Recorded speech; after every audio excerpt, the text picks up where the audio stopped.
మన స్వాతంత్రం మేడిపండు, మన దారిద్ర్యం రాచపుండుగా అభివర్ణించిన కవి, విమర్శకుడు, పండితుడు, పరిశోధకుడు ఆరుద్ర వర్ధంతి నేడు. శ్రీశ్రీకి వరుసకు మేనల్లుడైన ఆరుద్ర అసలు పేరు భాగవతుల సదా శివశంకర శాస్త్రి. శ్రీశ్రీ తరువాత యువతరంపై ఎక్కువ ముద్రపడిన కవిగా పేరు పొందిన ఆరుద్ర జీవిత భాగస్వామి కె రామలక్ష్మి, ప్రముఖ రచయిత్రి. అభ్యుదయ రచయితల సంఘం అరసం వ్యవస్థాపకులలో ఒకరైన ఆరుద్ర స్పృశించని సాహిత్య ప్రక్రియ లేదు.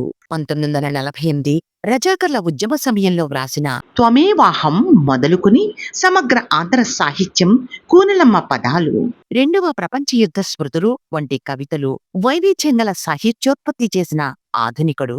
ఆయన వ్రాసిన సమగ్ర ఆంధ్ర సాహిత్య ఆరుద్ర పరిశోధన దృష్టికి పరాకాష్ట. కవిత్వం, పరిశోధన రెండింటినీ వినియోగిస్తూ కవి పరిశోధకుడుగా నవ్యత కోసం పరితపించిన నిత్య శోధకుడు ఆరుద్ర హేతువాది.